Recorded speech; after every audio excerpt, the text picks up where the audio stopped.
Good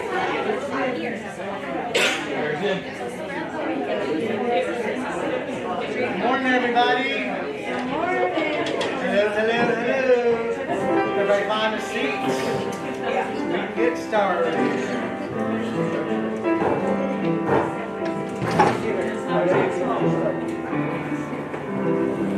Courtney learned this song. She's never heard this song before, so she learned it just for y'all today.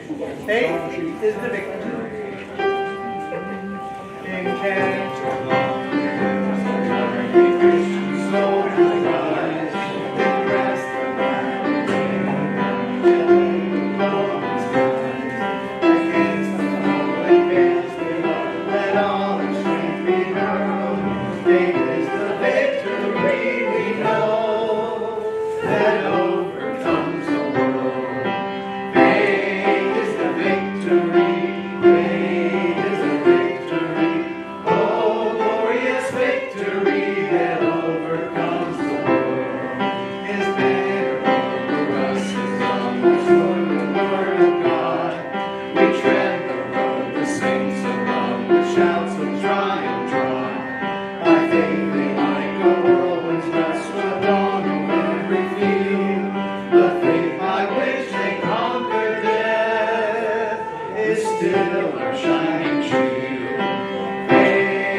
They're refrigerated to keep them fresh.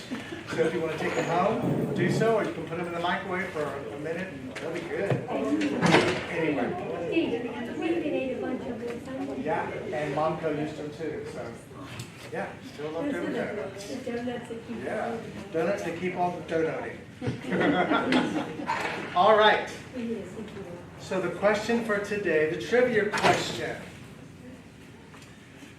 Don't forget, raise your hand if you know the answer. What famous historian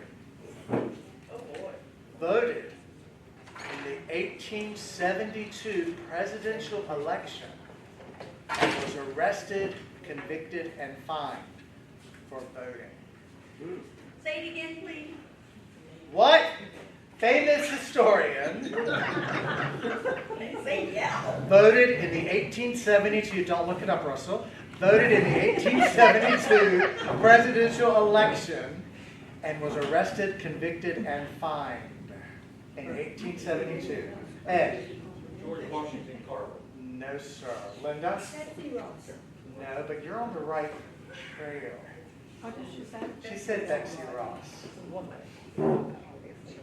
Think about it. She was arrested for voting. Debbie? Yes. Susan B. Anthony. Yes, I forgot about that. And in 2020, Harriet Tubman. in 2020, Trump pardoned her conviction in 2020. Well, Betsy Ross too old. Debbie, you ought to be on a quiz show. Oh, no, I don't know. Good job. And don't forget we have a patriotic luncheon in 2 weeks from today. So the reason we have you sign up so we know how much to prepare for, even though you may not know if you're coming, it's important to sign up. So please do so. Cooperate. All right. Donna, it's all you. Are you patriotic? Bring some red, white, and blue. Only red, white, and blue food. Just red, white, and blue food. Good morning, everybody. Good morning. Does everybody want don't, I'm walking out. All right. An elderly couple needed to have some fun, like everyone else. So, well, for example, the other day, my wife and I went into town and visited a shop. When we came out, there was a cop writing out a parking ticket. We went up to him and said, "Come on, man, how about giving a senior citizen a break?" He ignored us and continued writing the ticket. I called him a very rude person. He glared at me and started writing another ticket for having worn out tires, so my wife called him a word I cannot say. He finished the second ticket and put it on the windshield. With the first, then he started writing more tickets. This went on for about 20 minutes. The more we abused him, the more tickets he wrote. Just then, a bus arrived, and we got on it and went home. We tried to have a little fun each day now that we're retired. It's important at our age. Do not try this at home. Okay. One Sunday, a pastor told his congregation that the church needed some extra money and asked the people to preferably consider giving a little extra in the offering plate. He said that whoever gave the most would be able to pick out 3 hymns. After the offering plate was passed, the pastor glanced down and noticed that someone had placed a $1,000 bill in the offering plate. He was so excited that he immediately shared this joy with the congregation and said he'd like to personally thank the person who placed the money in the plate. And there sat our Rosie, all the way in the back. She shyly raised her hand. The pastor asked her to come up front. Slowly she made her way to the pastor. He told her how wonderful it was that she gave so much, and Thanksgiving asked her to pick out 3 hymns. Her eyes brightened as she looked over the congregation, pointed to 3 most handsome men in the building, and said, "I'll take him, him, and him." That was a good one. Several professors entered an airplane and were comfortably seated. They were informed that the plane was built by their students. All got off their seats and headed frantically to the exit in panic. One professor stayed seated calmly in his seat, was asked, "Why did you stay?" "I have plenty of confidence in my students, knowing them real well. I can assure you that this plane will never even start."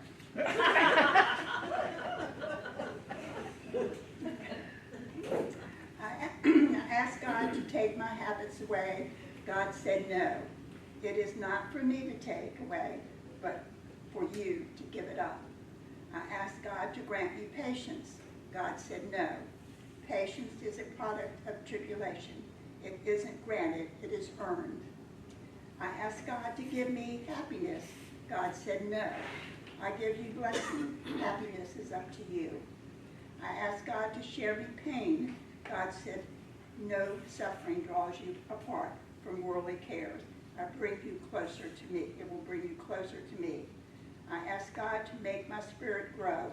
God said, no, you must grow on your own, but I will prune you to make you fruitful. I asked for all things that I might enjoy the life God's enjoyed in life. God said, no, I will give you life so that you may enjoy all the things. Then I asked God to help me love others as much as he loves me. God said, finally, you get the idea.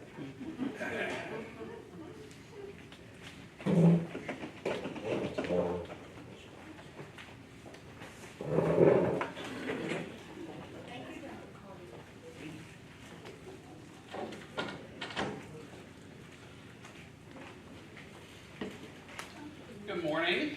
Good morning.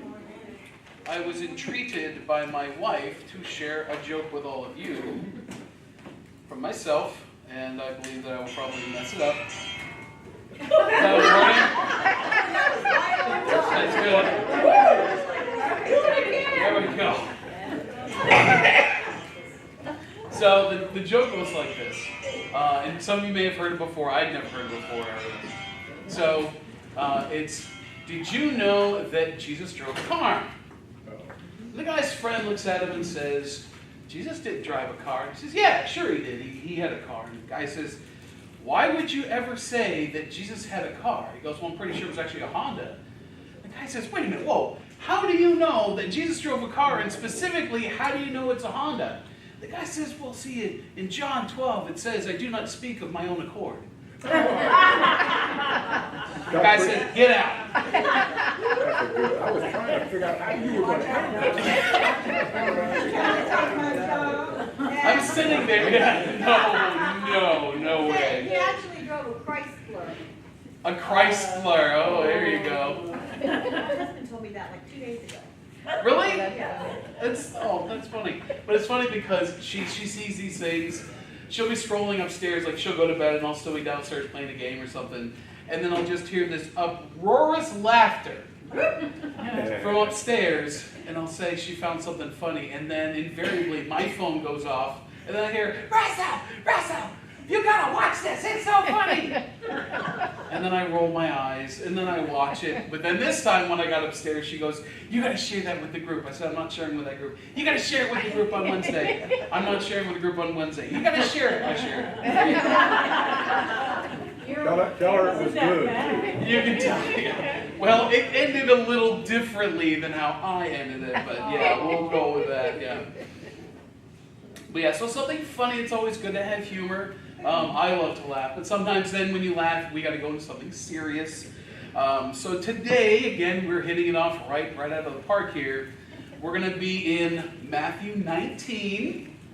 We've graduated to 19, and we're on verse 1. This is going to be a whole big section today. It's just one big section talking about divorce. Now, I'm going to preface this whole day by saying, God forgives. Not only does God forgive, He especially forgives those who entreat of Him and beg Him and ask Him for forgiveness. When we talk about this particular subject, a lot of times preachers walk it back. People like to put addendums to it. They like to put additions. They like to say, well, God doesn't really mean this. He means this.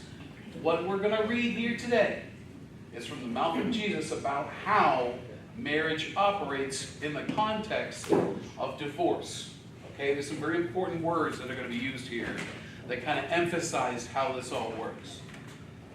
Seeing as David is not here, I want everybody to know I will be picking on Joe. So, Joe's ready for it. Joe's ready for it. All right, so can I get someone to read from Matthew 19, verse 1, all the way down to verse 9. When Jesus had finished saying these things, he left Galilee and went into the region of Judea to the other side of the Jordan. Large crowds followed him, and he healed them there. Some Pharisees came to him to test him. They asked, is it lawful for a man to divorce his wife for any and every reason? Haven't you read, he replied, that at the beginning the Creator made them male and female, and said, for this reason a man will leave his father and mother and be united to his wife, and the two will become one flesh. So they are no longer two, but one. Therefore, what God has joined together, let man not separate. Read down to where? 9. Huh? 9. 9, okay. Yep.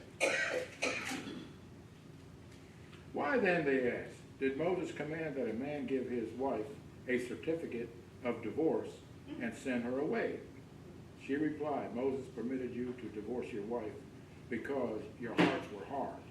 But it is not this way from the beginning. I tell you that anyone who divorces his wife, except for marital unfaithfulness, marries another woman, commits adultery.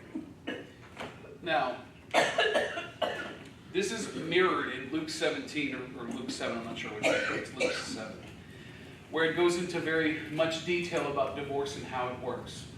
Again, when we think about divorce, we have a very different view of how than they viewed it. In the scripture, especially in the New Testament, and it's true in the Old Testament too, a little different in the Old Testament, But in the New Testament, wherever you see the word husband, it's actually just the word man. Typically, you know it's husband because it will have a possessive word before it. All right? Or it will have the word wife afterwards, which is just the word woman, but there will be possessive there. So his woman or her husband. So it denotes that that's her man or that's his woman. Okay? These words we don't have in the same context as they did, whereas we put on the word husband, we put on the word wife, so it's a little more clear.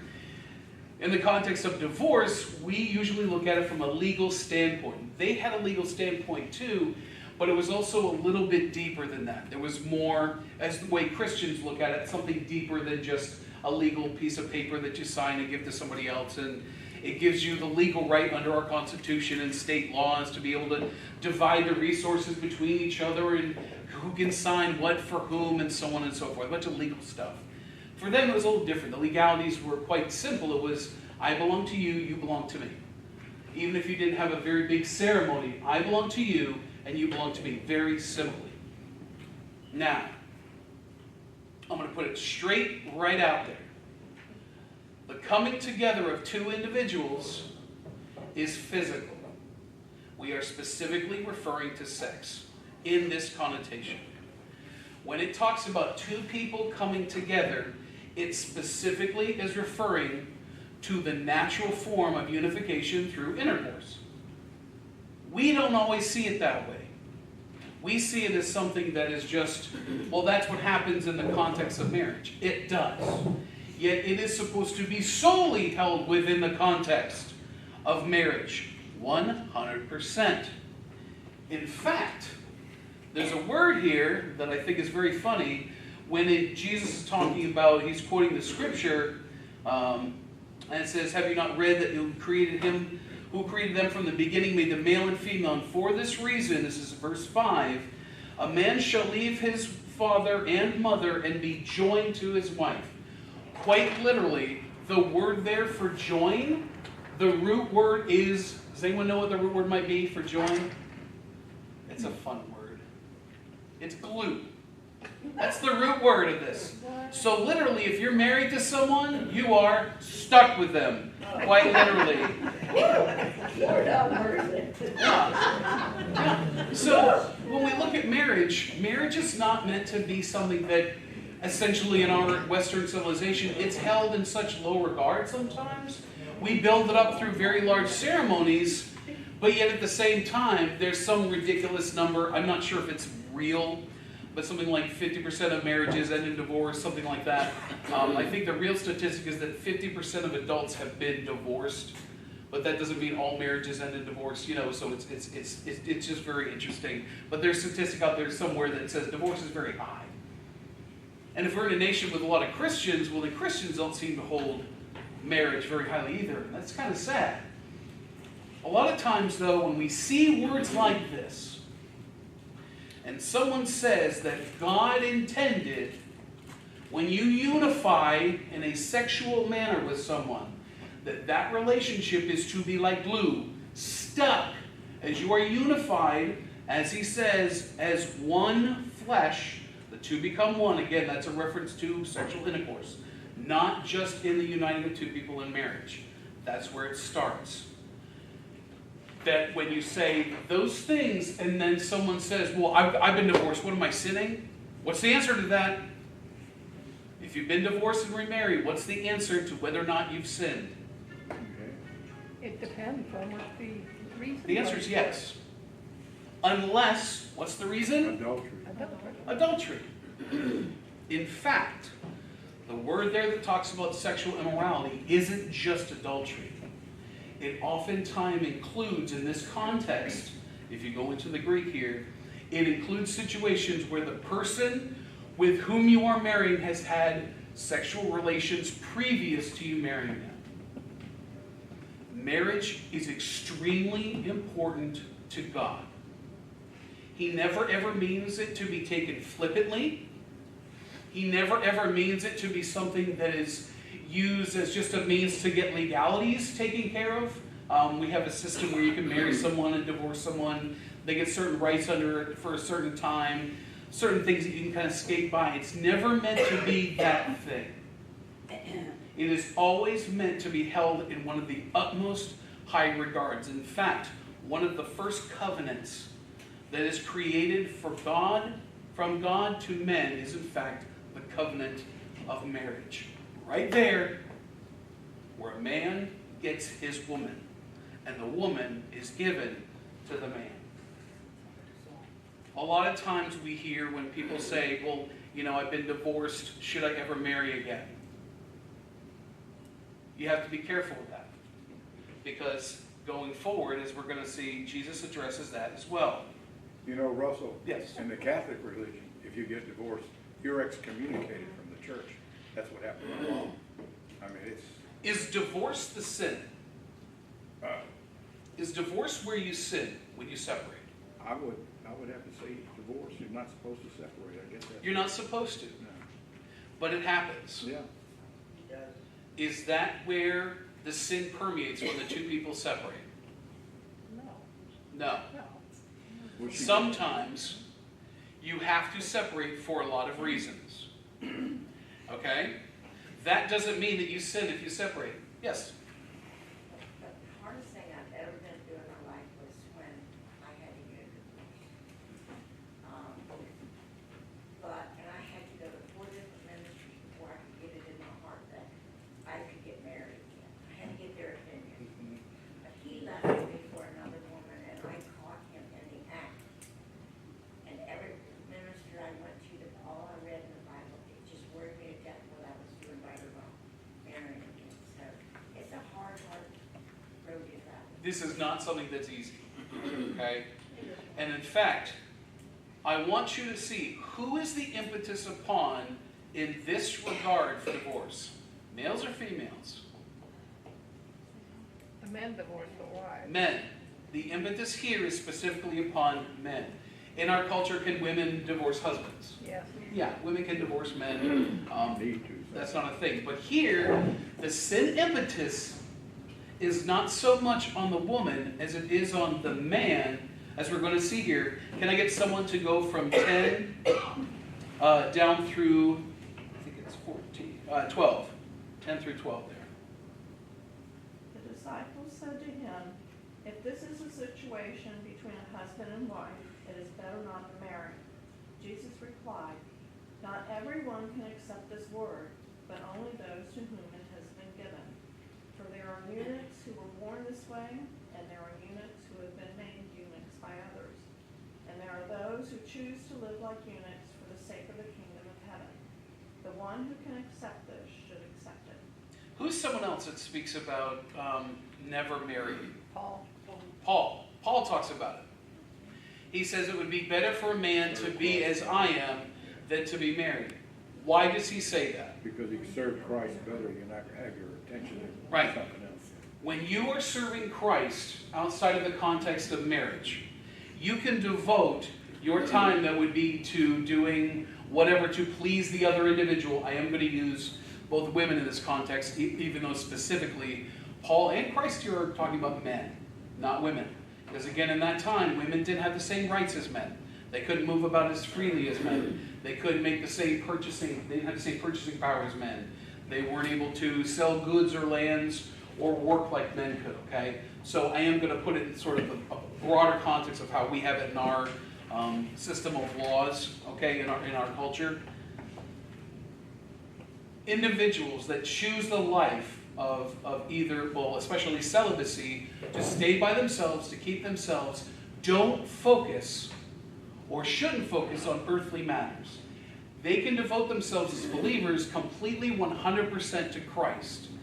Who can think of two groups of people that are celibate, that don't get married, and they stay that way and they devote themselves to God? Catholic. They're supposed to.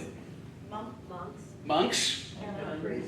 Priests? Nuns. So those are the males. What's the other one? Nuns. Priests get married now, don't they? No. A lot of times, it's, well, if you, depending on if you're like Episcopal or Presbyterian, Well, but in Catholicism, No. it's a big no-no. American Now- church. I can think of several times where there are, and I've never heard of a nun doing this, so I'm going to exclude the ladies. But I'm talking about guys. You hear so many times about some horrible things that happen in the Catholic Church. I've heard about them since I was a kid. Some very, very awful, terrible things. And as a kid, you start to think, well, wait, is my preacher a priest? Is that how this works? Is my pastor that? Am I going to be worried about this? It's a little different because my pastor has a wife, so I have less fear in that, or we should have less fear in that. And yet, Jesus says that this isn't for all people. Paul even says this isn't for everybody to take. Not everybody can do that. Paul says if you see with your eyes and you start to lust, marry somebody. Get together with someone so you will stop absolutely from doing something you're not supposed to do. Get together with an individual, be married, keep sex inside of that context of marriage. Don't let it go outside. But specifically here, Jesus is saying it is better, as Paul says, to stay unmarried, at least for men here, but we can apply that to ladies as well, to stay that way. Paul goes a little bit further, saying if you're divorced, stay in your state. Be divorced. Maybe marriage isn't a thing for you. And that's an important statement. I'm going to repeat that.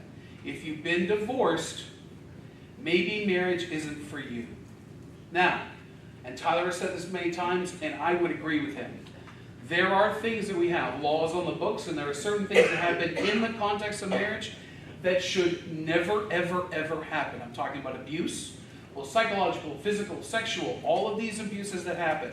They should never, ever happen in the context of marriage. And the first time it happens, we talked about this last week and the week before. The first time one of those abuses happens in a relationship, what should happen? We talked about it 2 weeks ago, and last week we were talking about sin and forgiveness. You go. You talk to someone immediately. I'm going to encourage any of you, I know a lot of you are older, so it might be a little different, but that doesn't mean it doesn't happen. If you are in a situation where there is any abuse, both mental, physical, sexual, whatever it is, the first thing you do is you go and tell someone about it immediately. As soon as it happens. We are never to keep silent about sin. We talked about this 2 weeks ago. You don't ever let sin rest. You have to address it. If you address it with that person and nothing happens, you have got to get 2 or 3 people together. And if it still doesn't happen, you go before the church. And I can guarantee, right there, if you have a sin that someone is committing against you, especially in the context of marriage, and you go before the church will forgive anything that happens from your side if it were to be sinful. If you divorce, I'm not saying divorce is sinful, but if you divorce and then find somebody else, I don't think anyone would ever find you blameless for leaving the other individual who was abusive. Did God ever intend for this to happen, though? No. From the beginning, as Jesus said, God has always intended marriage to be that glue, the holding together, the as I talked about last week with the reuniting of individuals, is to be like that weld, where even when one other side gets weak, the other side can hold it together, really held together, joined at the hip. In fact, it says that whatever God has put together, as Jesus says, let no man separate. It's so important that when you look at the context of marriage, you are never, ever supposed to be divorced. That is not supposed to happen. People bring up lots of things, like I said previously. They'll bring these things up, and they'll say, but these are the things that God intends divorce in these. God doesn't intend for divorce to happen. Period. We have ways of escaping these things. We have ways of rebuking these things. In fact, if someone's abusing someone, we have to obey our laws. Especially in our laws. In the context of our culture, there are laws that we have on the books that we have to get someone taken care of and say, listen, they're hurting someone, they go to jail. That's the rule. They broke the law. We have got to be careful, though, that God never intends divorce. He doesn't want that. He doesn't desire that. Because marriage is a reflection of what? The bride and the groom, who is it a reflection of? Christ and the church. We are so abusive towards Christ, and He's so forgiving. But we are human. That doesn't mean that we have to do the same. That doesn't mean that we're supposed to carry that with us. You know, I'm going to bring up 2 points. First of all, about what you're talking about. First of all, You know, this thing about sexual immorality, okay, whether it's out with another woman or whatever, we know that's the obvious, but there's another great big thing that's just as bad as pornography, which if you're involved and really X-rated, and you're watching that on TV in private and all that, thinking you're not hurting nobody but yourself, no, it still comes under sexual immorality. Just wonder if your wife came downstairs and caught you looking at that. It would offend her almost as bad as going out, possibly. But let me read this. This is in 1 Corinthians 6:18. It says, flee from sexual immorality. All other sins a man commits are outside his body. But he who sins sexually sins against his own body. For do you not know that your body is a temple of the Holy Spirit, who is in you, whom you have received from God? You are not your own. You were bought at a price. Therefore honor God. But he who sins sexually, now that's a big broad brush. It can cover a wide area. Well, again, we have to be careful that specifically in that context and this context, it is referring, in fact, to physical relations with another person. Okay. Now, when Jesus describes adultery, he describes adultery in what context? Even if you look at a woman, Even if you look at a woman with lust in your heart. So when you go back to pornography, it's interesting that almost compiles upon itself when you talk about that. But here specifically, he's in fact discussing the physical attributes of what's supposed to be inside of marriage and what's not supposed to be outside of it. Well, what I think is really interesting is that it says there in verse 9 where he says, and I say to you, whomever divorces his wife except for immorality and marries another woman commits adultery. When he says this is a direct response. He has all that other inquiry, he has all that other great questions he asked previously, but this is a direct response to their question. Can a man willy-nilly just divorce his wife for any reason? This is why they asked that question. In that time, who had all the power? man, Men had all the power. Who had all the say? the woman. Wrong culture. Wrong culture, yeah. Wrong I'm society. not gonna That's get no good. bricks thrown at me. This is why I'm picking on Joe today. No. So men have all the power, they have all the say, they have all the rights, they have all the laws that back them up. So at that time, if you're a woman, and I'm a man, and I have wealth, and you don't, and I pay your father, I say, your father has a debt against me or against my father, and I say, okay, my father is going to pay for me to have a wife, and he pays money to the other fella, so the other fella's debt is now canceled because he's paid it up, and then I get this woman out of it, and I have this wife, and she can't cook. She can't cook to save our marriage. She can't cook. And yet, these men would send them away. Yep, they would. They would say, you can't cook. Oh, you can't sew. Oh, you can't dye and make beautiful things. Proverbs 31 wives that do all these things, and she brings out all these treasures for her family. She can't do it. She can't do it. And the husband said, listen, you have to do something with the stuff at the house. I'm out working all day. I shouldn't come home and have this. And that was very true in that day and age. That's how it worked. He had a job, she had a job. Her job was at home, his job was out and about. This wasn't some simple 8-hour day. In fact, a lot of times these days were a lot longer. Okay? And yet, this individual would come home, this fellow would say, oh, you just can't keep a house. And he would just say, let me get a writ, and you're out. Now, Jesus doesn't say that he commits adultery or even sin if he writes her certificate of divorce. When does that sin of adultery come in? When he marries another woman. In fact, in Luke, he says that he causes that other woman to commit adultery. Why? Because that woman is now marrying someone who has been previously united to someone else. We get this conception that somehow it's okay, and I'm speaking in the context of God. A lot of people say, oh, Russell, but you're not saying that's okay. Listen, I'm a fallible human being. I'm telling you what he says. In the context of marriage, if this person's been married and this person's been married, or even this person's single, this person gets divorced and the two come together. This one makes this one an adulterer. And this one becomes an adulterer because they're with someone who has been married previously. Again, Jesus says, who can take this? Who can take it? It is almost impossible for us as human beings to truly and fully understand the depths and context of what marriage is supposed to be. It's hard for me, not being someone who has been divorced previously, I can understand why people get divorced, but at the same time know that even as a fallible and fragile man as I am, haven't done it and would never do it.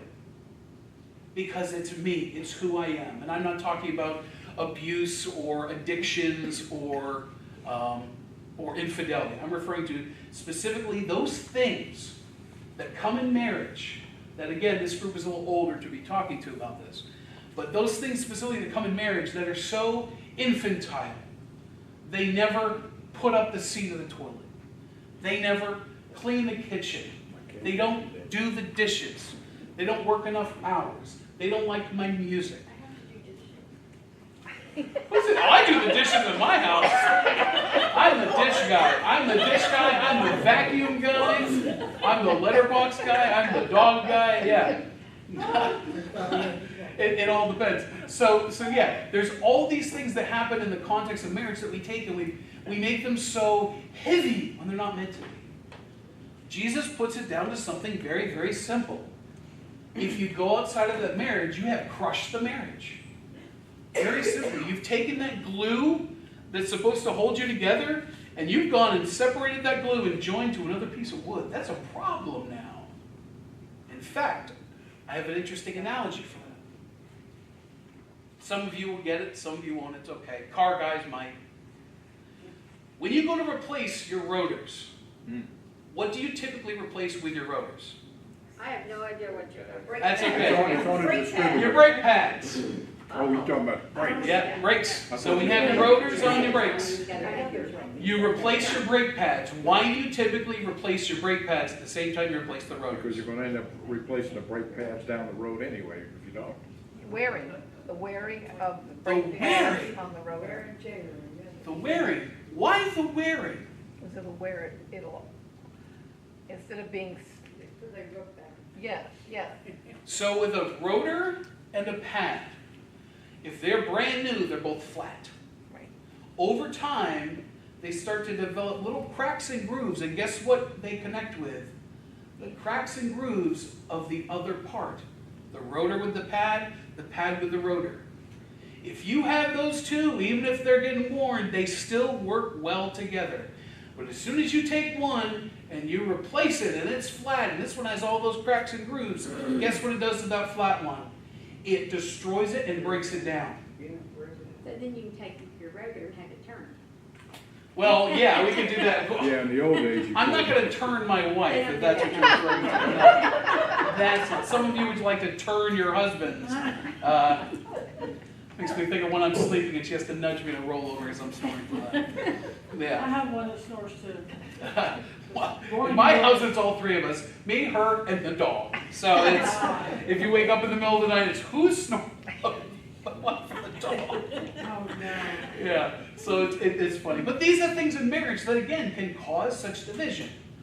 And in that day and age, people would just go on, or excuse me, men would just go out and say, I don't like that about her. How easy is it for me to get rid of her, send her back to her father, and find another one? Who else does my father have a debt with? Who else owes him money? Okay, I like her. She's really pretty. Now here comes a fun question. As you mentioned, pornography.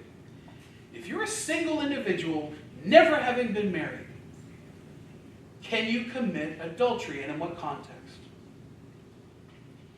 Well, you said that if a single person married a divorced person, then the single person is committing adultery. Right. Is there any other way, other than that you can commit adultery as a single person? Well, I didn't hear what she said. We Oh, she said if you're an individual and you marry someone who's been previously married, they make you an adulterer. That's the only way. When we talk about pornography, and Jesus says, if you have lust in your heart, then you commit adultery. Well, to do that, you would have to be what first? You'd have to be married to commit adultery in that context. But can't you commit fornication? There's a difference. Yes, you can.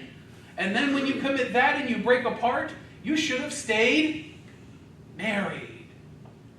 Fornication is the taking of two individuals and putting them together for a limited amount of time.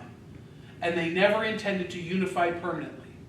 When Joe read what he was reading about the sins of the flesh, what Paul is talking about, individuals specifically were going, when they would go out of town, they'd have a wife at home, but then out on, they'd have a side chick, as they would say. Out when they go out, they'd have a concubine, or there's another word for it, or they'd have a prostitute that they would find, especially at these shrines and altars and things, and they'd get together with them. And sometimes that was happening in the context of the church. You would go and there would be a single girl in another church, and then you would be with her, and then you come home to your wife. And it was like, oh, that's not a bad thing because it's done in the Greek culture. And here, Paul and Christ specifically put the kibosh on all that.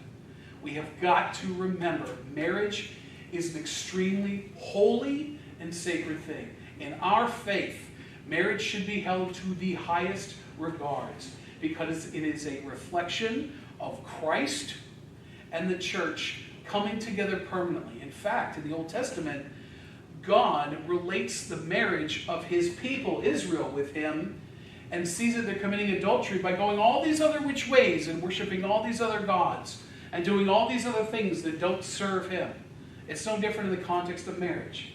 If I'm spending too much time with another individual and not giving that time to my wife, my heart has drifted.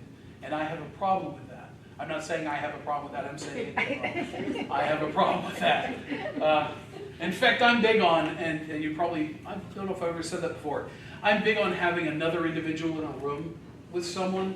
I don't like doing the whole male-female alone kind of thing in a confined space. I think that's my opinion. That's wrong. Can lead to not infidelity, but impudence or imprudence, and it just doesn't look good. And I think it can be bad. Somebody will talk about you. What's that? Somebody will talk about And you. somebody will talk about you. Right. I think it's very important that you look at it from that context so that you have that other witness. And I believe that in all contexts, that there's always good to have a third person, a third witness, especially in those kind of situations, so that there's no talk of that, that sort of thing. You keep yourself pure from that. Joe. Talking again, but going on the passage that I read. Do you not know that your bodies are members of Christ himself? Shall I then take the members of Christ and unite them with a prostitute? Never. Do you not know that he who unites himself with a prostitute is one with her, and unites himself with the Lord is one with in the spirit? So, like you said, that even though you're not married, you're united with her. But sin is sin, and the bottom line is, where I had it down here, and then lost me. Okay, sin is sin, and here's the problem. It deeply affects your personalities, which respond in anguish when we harm ourselves physically and spiritually. It harms us physically and spiritually, because the guilt harms you physically and, of course, spiritually. Some people don't have guilt about it. Some don't. Right. And I think that's extremely awful. Because what people will do is they'll say, oh, well, there's this thing that they do, and then for this reason, they don't talk to me anymore. So I'm going to decide that, I think this just isn't working. If you listen to Tyler, and he's had a great couple sermons on this, if you listen to what he says, it's not about you. He stole my line. It's not about you. In the greater context, if you're a believer and you're inside a marriage, it's supposed to be so much higher. It's not that you're not supposed to argue. There's nothing wrong with arguing or disagreement. Never is that ever stated to be sinful. In fact, God wants you to reason with him. He wants you to talk to him, get on that level and say, what does this mean? It's okay to say to God, why are you doing this? Why does this happen? These things aren't wrong. It's when you start to point the finger that's wrong. But when you ask these questions, there's nothing wrong with that debate. Nothing wrong with that argument. Argument isn't always bad. I like argument. I don't have a problem with even heated discussion. My mom and I frequently, when I was a teenager, would have these spats because Russell had knowledge without wisdom. My mother I saw as having wisdom without knowledge. I said, you don't know what I know. And she'd say, I might not know what you know, and you might be smarter than me, but I know better. She's sitting right here. That's right. And we would have these spats, and I remember my dad would get so upset. You remember that? He would get infuriated that I would raise my voice to my mom, and she'd raise it right back, and I might stand up, and he'd go at me, and she would say, stop! You don't know. We're talking right now. We're having an argument, but there wasn't a hate. Maybe on my side there was. Stupid teenager. Oh, I was so dumb. So smart and yet so foolish. Foolish, that's a good word. And yet we would have these discussions, and even now with my wife, or I've had this with my best friend in Ohio, these discussions have become so heated, and there's so much rage, and there's so much passion in them, but at the end of the line you realize, I love this person. I love them with every fiber of my being. And it's been hard for me to teach an individual in my marriage that that can be how I communicate. But then, it's not about me. If they don't communicate that way, then I have got to learn to communicate in the way that they do. I had a saying, as I was such an erudite individual, as smart as I thought I was, or am, smart as I think I am, what I did was I'd say, well, how come I have to lower myself to other people? Why do I have to communicate on their level? Why can't they try to come up to my level? Again, it's not about me. Marriage is not about you. If that's what my stomach thought, then guess what? I'd have a lot of problems. If that's what my hand thought, I'd have a lot of problems. If that's what my eyes thought, oh, I'm going to look over here. Sometimes my eye actually does that. I have a poly whatever where your eyes can wander. Guess what? That's not good. If the parts of your body thought that I'm going to do what's best for myself and they want it to be separate from your body, you've got a problem. That's why we have cancer. That's why we have all sorts of diseases. Because some part of your body, for whatever reason, decides, I don't want to function with this. No different is in the context of marriage. You have got to keep that relationship building and growing. And some of you have been married for very long periods of time. Some of you have been married for short periods of time. And yet that relationship, even at the age at which you individuals are, and even at my age, and I've been married 11 years now, actually on Sunday, 11 years. And even that context, you have to be hoping and working on making that relationship grow and blossom and bloom all the time. We had this joke that once my wife and I got to 7 years, 4 years ago, we hit 7 years, we went, okay, we're at the 7-year itch, I guess is what it's called. I said, we've hit that point. I said, if we can keep going, the majority of marriages, I think it's like 70% of marriages that after they hit 7-year mark, once they go past that, they never divorce. It's like 70%. That's an extremely great number. But once you hit that mark, it's not going to happen. We hit year 11. I said, a couple more years, we're going to be at 14 years. We're going to be double to 7. Yeah, marriage is still divorce after that. There's sometimes that happens. And yet I said, I don't ever think of that happen now. I'm so used to you at this point. I don't want to get used to somebody else. 43 years old. Yeah. So I think it's extremely important that we look at marriage in a very heavy way, a very heavy context. That marriage vow, when he says for better, for worse, for richer and health and all that, but the better for worse part, I don't think people really look at that. Because it can get very, very worse, or it can get very, very better. And you're supposed to stay together no matter what. But I actually, I wrote our vows. I asked my wife if she wanted vows, and she says, I know you could write something beautiful. And man, I put Jesus in like every line, Christ in every line, God in every line of those vows that she would say to me and I would say to her. And my buddy who did the ceremony, he didn't actually sign the certificate, he couldn't. But the one who did the ceremony, he and I worked together to write his part out. But when he looked at the vows, he goes, that's so godly. It's so like unifying with what the Bible says about marriage. And I said, because that's how I view marriage. And it's funny that even as naive as I was 11 and change years ago when I got engaged to my wife, it's so interesting that as naive as I was, I still viewed marriage in such a high regard. And even now, having gone through all the gales and storms and beautiful times and beautiful weathers of our marriage, that I still at this point now grow even closer to her and am instilled with the idea that marriage is so much more than just what I thought of when I first got married. Oh, yeah. So much more than even those vows that I wrote about Christ and God being in our marriage. It's so much deeper and so heavier because I've been a part of it for so long. And even then, it's just a drop for some of you. Even then, that 11 years is just a drop for some of you that you've been married at those times. And I have to say that I'm very envious of that. Because I can imagine that some of you have been through a lot worse things than my wife and I have been, and yet you've stayed together. And I think that that, again, shows the complexity, the beauty, the wonderment of who God is and the abundance that He gives us in His Spirit to be able to deal with the storings and the not putting the dishes away or not cleaning them the right way or saying hurtful things, being able to forgive hurtful things, being able to go through those moments that aren't so easy with children or with parents or sickness. And I think that's extremely beautiful. So again, coming away from this, I want you to take that marriage is such a heavy thing and such a beautiful thing, and it's very deep to God. He does not like divorce, but He loves marriage, and He thinks it's so important, as it's important to Him. And when you get to where my wife and I are, 62 years, 62. you look back and you say, where in the world did time go? Where did it go, Joe? Where did it go, man?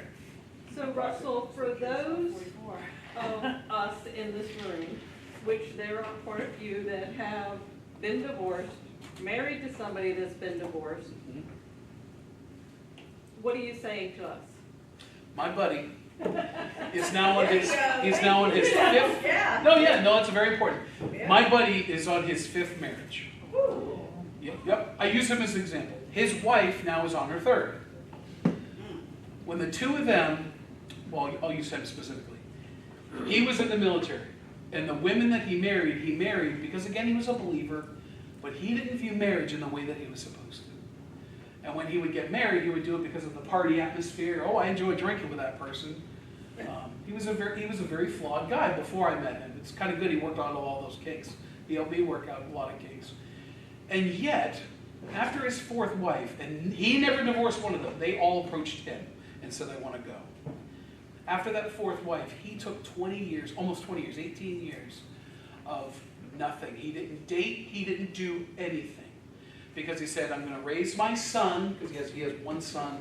I'm going to raise my son, I'm going to finish my military career, and I'm going to work in the church. And that's what he did.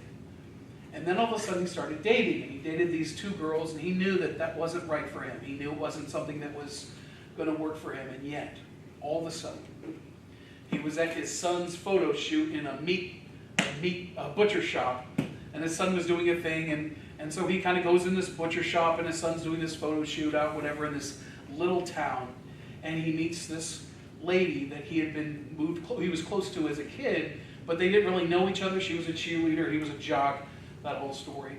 And they should have come together so long ago, and they never did. Their paths didn't cross, even though they lived so close.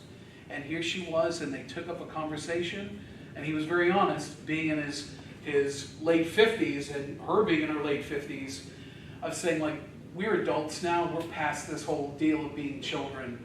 He was very honest about his divorces, and she was very honest about hers. Hers were abusive, whereas his were just someone wanted to leave him.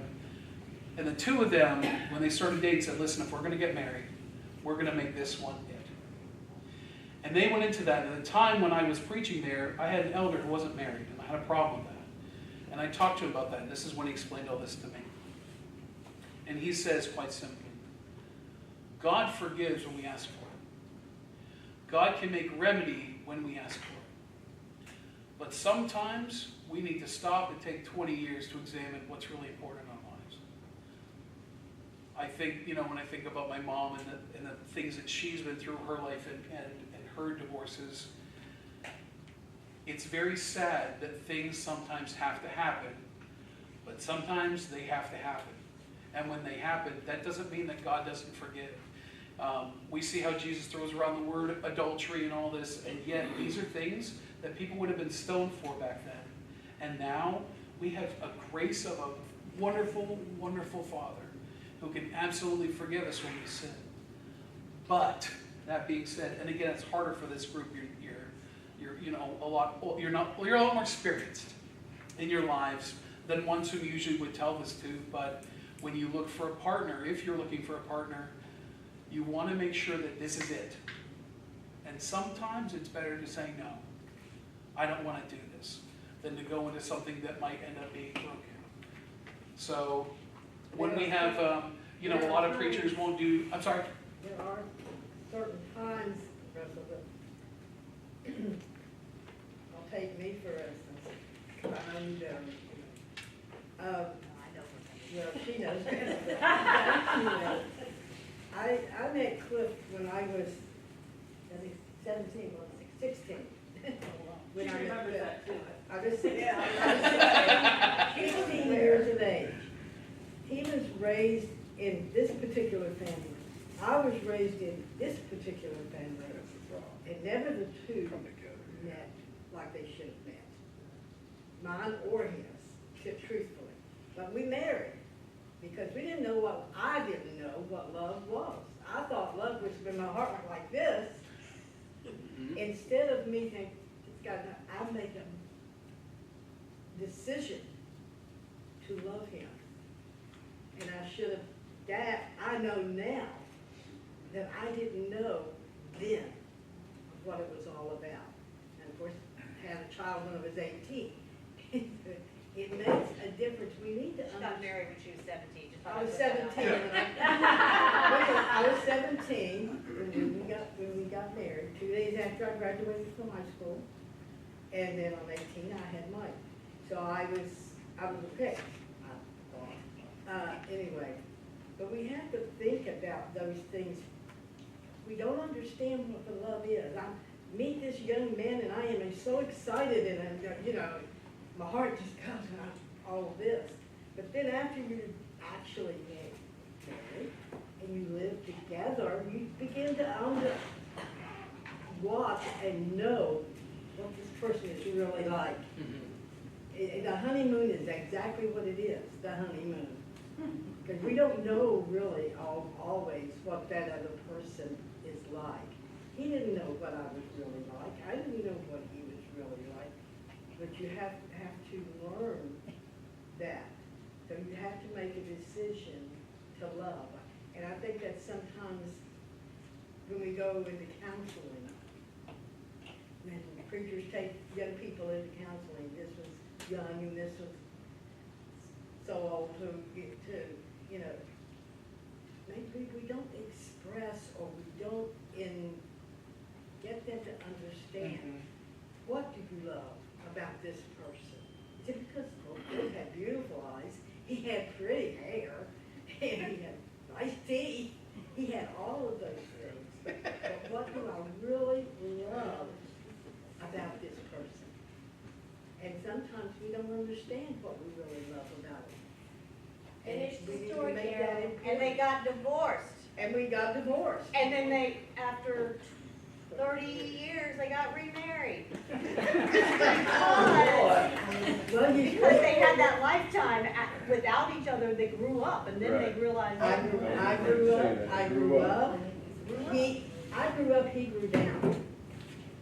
We kind of come together, we kind of come together in that way, and so we remarried, and in 2018, he passed away in 2021. So. 2015. But it doesn't matter. I'm sorry, yeah. It doesn't matter. 2015, see, I forgot. But those things are important to young people when they get married. And I think we as children, when we have our children, if they do that whenever we're Christians, but impress upon them these things. So, you know, when everything comes together, they know what's going on. Now I can give you another example though. My mother and dad married in 1939. I was born in 41. 39. They met one Saturday, got married the next Saturday. They got married. Did they have a perfect marriage?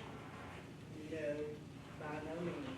But they were together for 57 and a half years before my mother passed away. So I don't know how they worked it, Right. but they did it. And was it calm all the time? No, it wasn't. But they really learned I think after my dad and mom both became Christians, their lives changed a whole lot. Well, something hit me when you were talking, and I thought about Laura. So not in a bad way.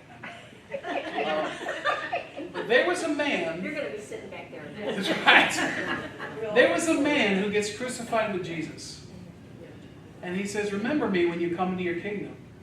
How did he get in that position? By sinning. He sinned. Sometimes it takes a sin to get close to the Savior. Yes. And I think that we as the church forget that.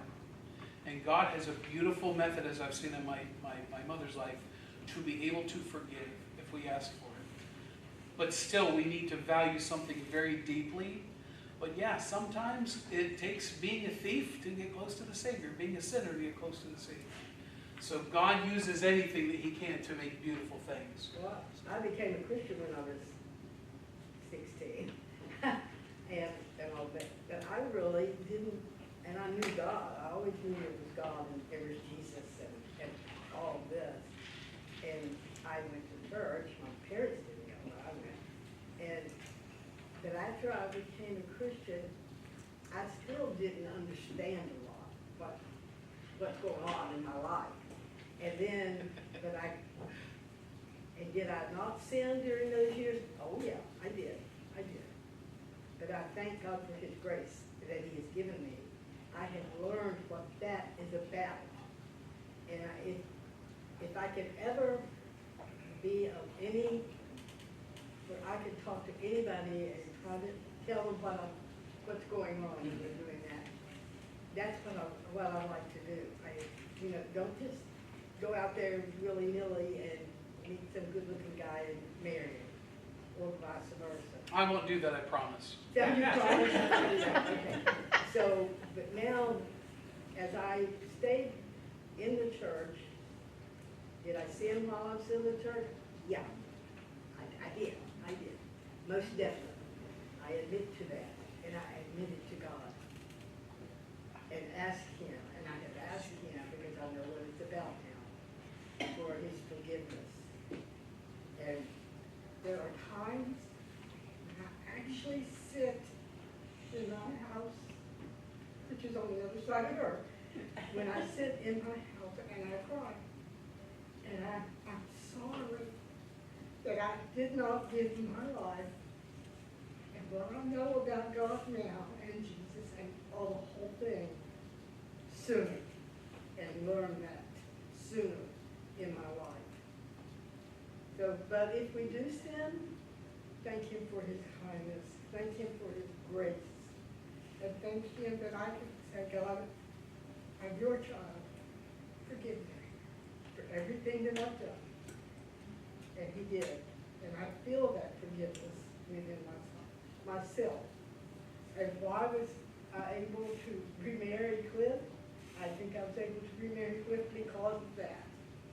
God forgave me of things I should not have done, and vice versa, everything. And we, both of us knew this, and that's why I was able to marry Cliff again and give those 7 years that we had together, knowing what we knew then about God.